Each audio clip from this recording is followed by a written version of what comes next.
بسم اللہ الرحمن الرحیم. رب اشرح لی صدری ویسر لی امری واحلل عقدۃ من لسانی یفقہوا قولی. اس پروگرام میں آپ کا بہت بہت خیر مقدم ہے. آج ہم حضرت ابراہیم علیہ السلام یعنی ابراہیم کی زندگی کے کچھ حالات اور واقعات آپ کے سامنے رکھیں گے. حضرت ابراہیم علیہ السلام بچپن میں ہی ایک سیکر بن گئے، یعنی بہت ہی کم عمر میں انہوں نے باتوں پہ گہرائی سے سوچنا شروع کیا کہ کس نے مجھے پیدا کیا ہے، کون کریٹر ہے، کس نے یہ یونیورس بنائی، کون اس دنیا کے نظام کو چلا رہا ہے، کون زندگی دیتا ہے، کون موت دیتا ہے. تو یہ سب سوالات ان کے ذہن میں آتے تھے.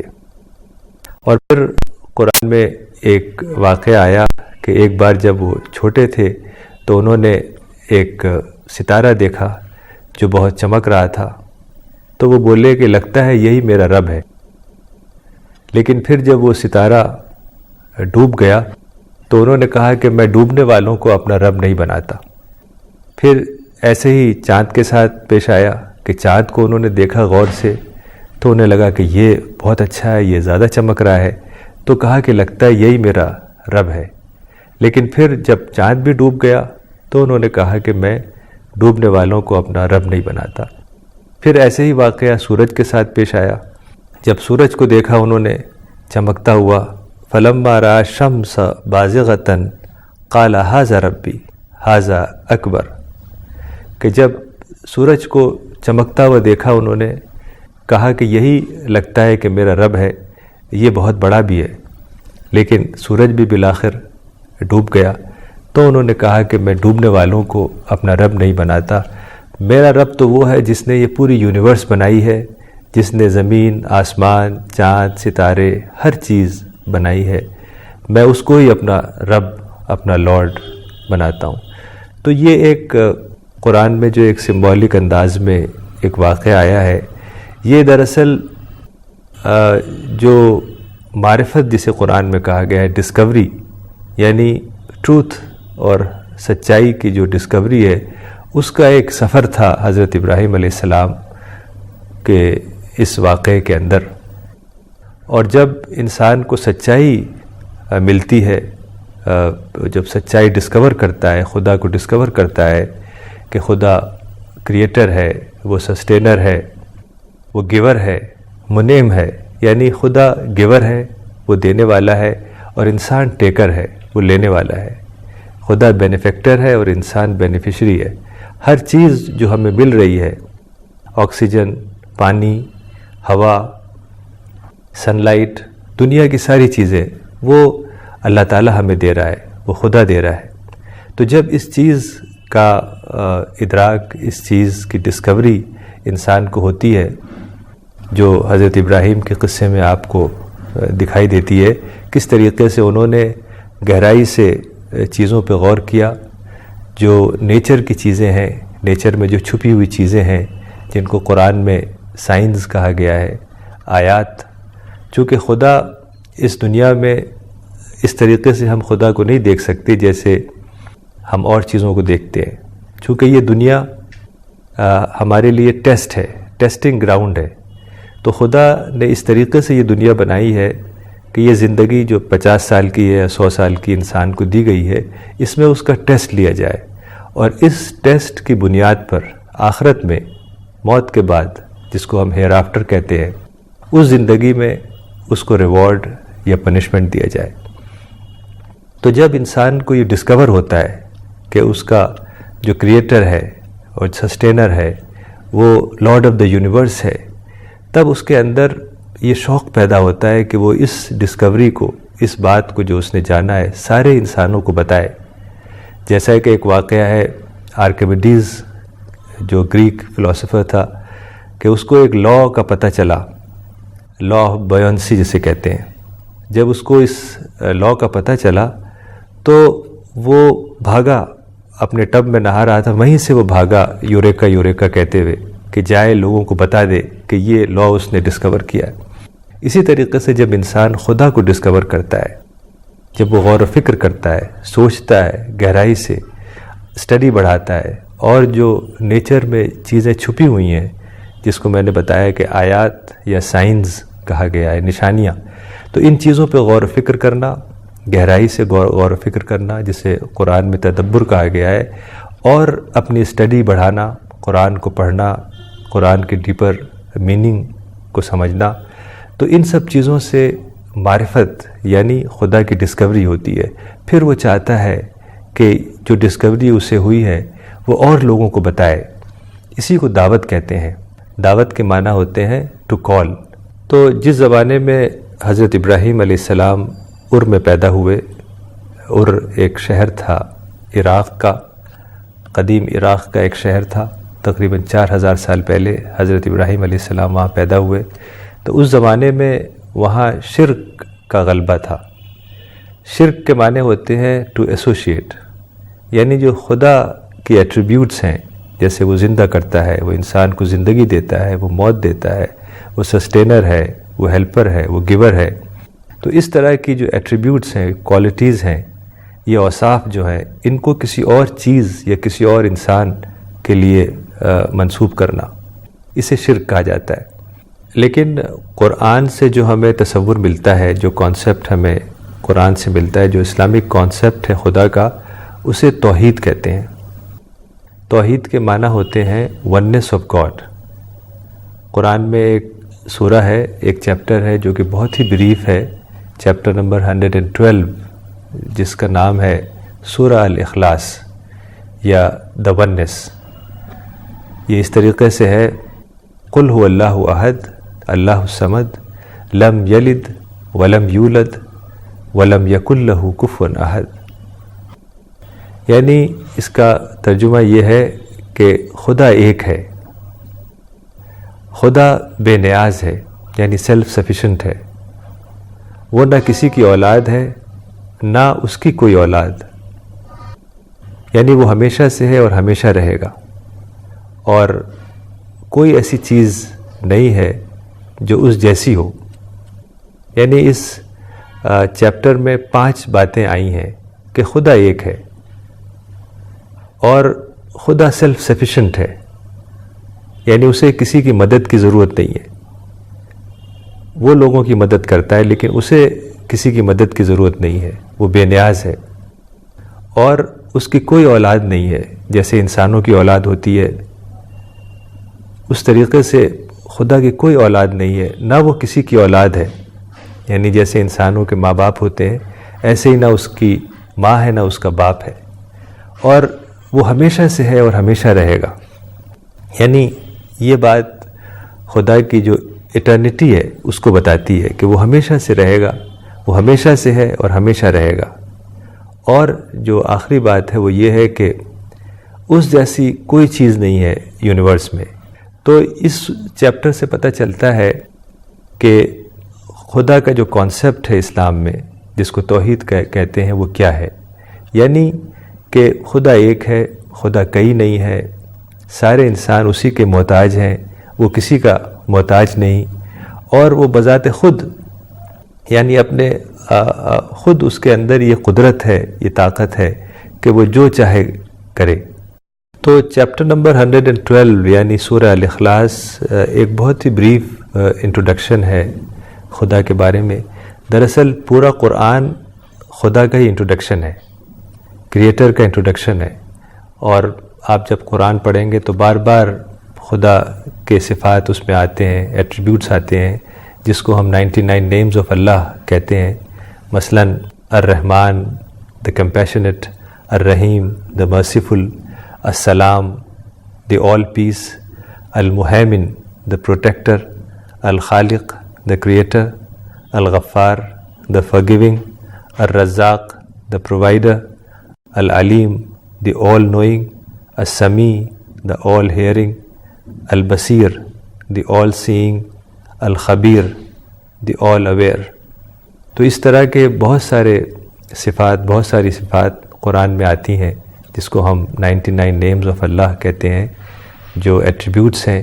تو دراصل قرآن سے آپ کو پتہ چلتا ہے کہ اللہ تعالیٰ کے ایٹریبیوٹس کیا ہیں، یعنی قرآن ایک طریقے سے خدا کا انٹروڈکشن ہے۔ اس زمانے میں جب حضرت ابراہیم علیہ السلام عراق میں تھے تو وہ شرک کا ماحول تھا، یعنی لوگ چیزوں کی پرستش کرتے تھے، لوگ اپنے کنگ، اپنے بادشاہ کی پرستش کرتے تھے، اسی کو گاڈ سمجھتے تھے۔ جیسے اس زمانے میں جو بادشاہ تھا اس علاقے کا، اس کا نام نمرود تھا۔ تو وہ زمانہ ایسا تھا کہ اس وقت جو بادشاہ کا مذہب ہوتا تھا وہی مذہب سب کا ہوتا تھا، وہ ریلیجس انٹالرنس کا زمانہ تھا۔ آج ریلیجس ٹالرنس کا زمانہ ہے، آج فریڈم ہے، آپ جو بھی مذہب اختیار کرنا چاہیں آپ فری ہیں۔ لیکن اس زمانے میں بادشاہ کا جو مذہب ہوتا تھا وہی سب لوگوں کا مذہب ہوتا تھا، یعنی جبراً بادشاہ کمپلسولی بادشاہ کے حکم سے سارے لوگ اسی مذہب کو اختیار کرتے تھے جو بادشاہ کا مذہب ہوتا تھا۔ تو اس زمانے میں جب حضرت ابراہیم علیہ السلام ار میں تھے، عراق میں تھے، تو وہاں ایک بادشاہ تھا جس کا نام نمرود تھا، اور وہ ایک ملک جس کا نام شنار تھا اس کا بادشاہ تھا، اور یہ ملک شنار میسوپوٹیمیا ریجن میں ایک ملک تھا، یعنی قدیم عراق کا ایک ملک تھا۔ غالباً ار اسی ملک کا ایک شہر تھا۔ تو جب حضرت ابراہیم علیہ السلام نے لوگوں کو ایک خدا کی طرف بلایا، ایک خدا جسے توحید کہتے ہیں اس کی طرف بلایا، تو یہ باتیں نمرود تک بھی پہنچیں، تو اس کو یہ باتیں عجیب لگیں، حضرت ابراہیم علیہ السلام کی باتیں اسے کچھ عجیب لگیں، تو اس نے حضرت ابراہیم کو اپنے دربار میں بلایا، اور جو اس وقت کے اسکالرز تھے ان کی موجودگی میں حضرت ابراہیم سے بات چیت کی۔ تو جو بادشاہ کے درباری تھے، جو اسکالرز تھے نمرود کے درباری، انہوں نے یہ کہا کہ بادشاہ ہی اس لائق ہے کہ اس کی عبادت کی جائے، اس کی ورشپ کی جائے۔ تو حضرت ابراہیم علیہ السلام نے توحید کا نظریہ پیش کیا، ایک خدا کے بارے میں بتایا، اور بتایا کہ خدا ہی وہ ہے جس کی ورشپ کی جائے، چونکہ وہی کریٹر ہے، وہی زندگی دیتا ہے، وہی موت دیتا ہے۔ حضرت ابراہیم علیہ السلام نے کہا، اذ قال ابراہیم و ربی الذی یحیی و یمیت، یعنی ابراہیم نے کہا کہ میرا رب تو وہ ہے جو زندگی دیتا ہے اور موت دیتا ہے۔ تو بادشاہ نے کہا کہ میں بھی زندگی دیتا ہوں اور موت دیتا ہوں۔ قال انا احیی و امیت، یعنی بادشاہ نے کہا کہ یہ کیا بات ہے، میں بھی زندگی اور موت دے سکتا ہوں۔ تو اس نے اس بات کو ڈیمونسٹریٹ کرنے کے لیے 2 قیدیوں کو بلایا جن کو سزائے موت کا حکم تھا، ان کو پھانسی ہونے والی تھی۔ تو ان میں سے ایک قیدی کو چھوڑ دیا اس نے، کہا کہ جاؤ تم آزاد ہو، اور دوسرے قیدی کو قتل کر دیا۔ تو اس نے یہ دکھایا کہ دیکھو میں نے بھی زندگی دی، ایک آدمی کو زندگی دے دی اور ایک آدمی کو موت دے دی۔ تو حضرت ابراہیم علیہ السلام اس پر چپ رہے، اور وہ بولے کہ قال ابراہیم فإن اللہ یأتی بالشمس من المشرق فآتی بہا من المغرب۔ تو حضرت ابراہیم علیہ السلام نے بحث نہیں کی، بلکہ انہوں نے ایک اور بات رکھی بادشاہ کے سامنے، کہا کہ ٹھیک ہے، میرا رب سورج کو ایسٹ سے نکالتا ہے، تم ویسٹ سے نکال کے دکھاؤ۔ تو بادشاہ کے کچھ سمجھ میں نہیں آیا، وہ اسپیچ لیس ہو گیا۔ فبہت الذی کفر۔ تو اس سے ہمیں ایک یہ سبق ملتا ہے کہ جب ہم کسی سے بات کریں قرآن کے بارے میں، اسلام کے بارے میں، جسے دعوت کہتے ہیں، تو اس کا کیا انداز ہونا چاہیے، یعنی بہت ہی ٹھنڈے انداز میں، ایموشنل نہیں ہونا چاہیے، ریئیکٹ نہیں ہونا چاہیے، ٹھنڈے دماغ سے سوچ کر بات کرنی چاہیے، اور جس سے ہم بات کر رہے ہیں اس کی نفسیات کو سمجھ کر، اور کبھی ریئیکٹ نہیں ہونا چاہیے۔ جیسے حضرت ابراہیم علیہ السلام ریئیکٹ نہیں ہوئے، بلکہ انہوں نے ایک ایسی بات کہی کہ پھر اس کا بادشاہ کے پاس اس کا کوئی جواب باقی نہیں تھا۔ دراصل جو بادشاہ یعنی نمرود تھا، وہ یہ سمجھتا تھا کہ جو مجھے اقتدار ملا ہوا ہے، پاور ملا ہوا ہے، میں بادشاہ ہوں، یہ میری ذاتی کوشش کا نتیجہ ہے۔ یعنی انسان کو جو بھی چیزیں ملتی ہیں، چاہے وہ بزنس ہو یا جاب ہو یا پراپرٹی ہو یا کار ہو یا بینک بیلنس ہو یا کوئی بھی دنیاوی چیز ہے، یہ سب چیزیں دراصل خدا کی دی ہوئی ہیں، خدا کی طرف سے عطیہ ہیں، گفٹ ہیں۔ اگر انسان اس طریقے سے سوچے گا کہ جو کچھ بھی اس کے پاس ہے، اس کی ہیلتھ، اس کا ایگزسٹنس، ساری جو مٹیریل چیزیں اس کے پاس ہیں، وہ سب خدا کی دی ہوئی ہیں، تو اس کے اندر ماڈسٹی آئے گی، تواضع آئے گا۔ اور اگر وہ یہ سوچے گا کہ یہ ساری چیزیں میری اپنی کوشش کی وجہ سے ہیں، میرا رائٹ ہے، تو اس کے اندر ایروگنس پیدا ہوگا۔ جس طریقے سے بادشاہ نے یہ سوچا کہ میں بادشاہ ہوں، میرے پاس اقتدار ہے، میں کسی کو زندگی دے سکتا ہوں، میں کسی کو موت دے سکتا ہوں، تو یہ دراصل اس سے ایروگنس پیدا ہوتا ہے۔ اور اسلام کا جو طریقہ ہے وہ ماڈسٹی سکھاتا ہے، ایروگنس نہیں سکھاتا۔ تو پھر جب حضرت ابراہیم علیہ السلام نے اپنے شہر ار میں خدا کے بارے میں لوگوں کو بتانا شروع کیا، تو وہاں کے اکثر لوگ حضرت ابراہیم سے ناراض ہو گئے۔ خود ان کے والد جن کا نام آزر تھا وہ ناراض ہو گئے، اور بادشاہ بھی ان سے بہت ناراض تھا۔ تو لوگوں نے یہ طے کیا کہ ان کو کوئی فزیکل پنشمنٹ دیا جائے۔ تو یہ طے ہوا کہ حضرت ابراہیم کو آگ میں ڈال دیا جائے۔ تو نمرود جو بادشاہ تھا اس نے ایک بہت بڑا انتظام کیا، بہت لکڑیاں جمع کی گئیں، اور اس کا ایک پائل لکڑیوں کو بنایا گیا اور اس میں آگ لگا دی گئی۔ اس زمانے میں ایک چیز ہوتی تھی جس کو منجنیق کہا جاتا تھا، یعنی اس کو انگلش میں کیٹاپلٹ کہتے ہیں، یعنی ایک لکڑی کی ایک پرانے زمانے کی ایک مشین نما چیز ہوتی تھی جس سے پتھر وغیرہ پھینکے جاتے تھے۔ جب لڑائی ہوتی تھی تو یہ آرمی کے پاس ایک چیز ہوتی تھی جس سے پتھر پھینکتے تھے، ایرو پھینکتے تھے، بارود پھینکتے تھے۔ تو اس طرح کی ایک چیز منجنیق کے اوپر حضرت ابراہیم علیہ السلام کو رکھا گیا اور اسی سے ان کو پھینک دیا گیا آگ کے اندر۔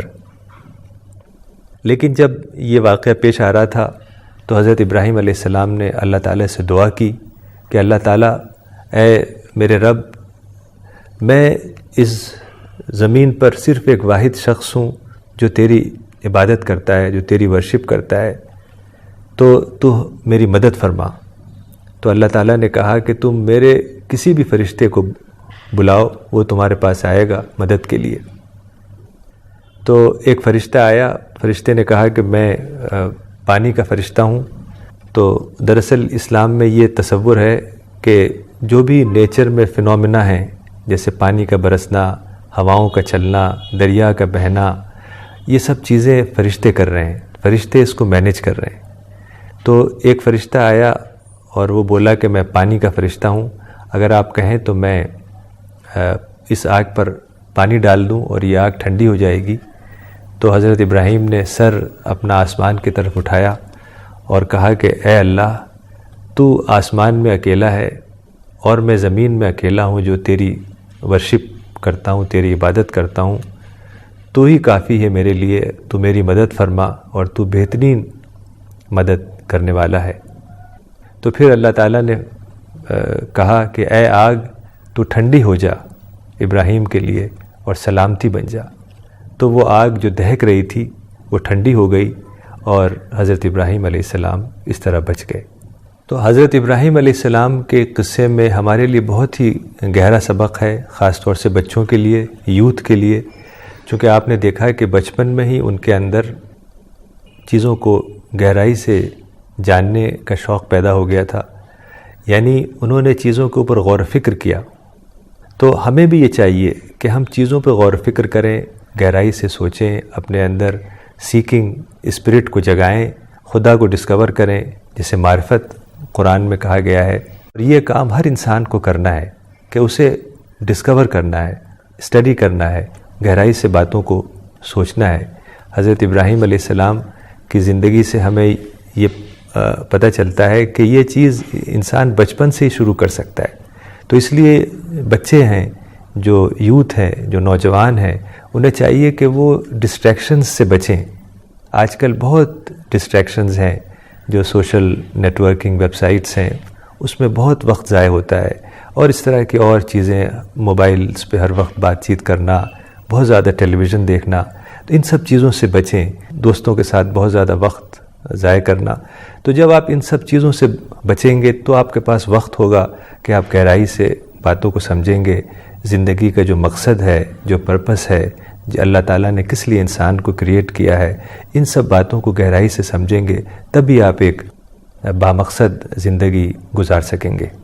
تو ہمیں اس سے یہ سبق ملتا ہے کہ جو بھی لوگ خدا کی راہ میں خدا کے دین کا کام کریں گے، اسلام کا کام کریں گے، قرآن کے میسج کو لوگوں تک پہنچائیں گے، تو انہیں اسی طریقے سے بہت ہی خاص مدد اللہ تعالیٰ کی طرف سے ملے گی۔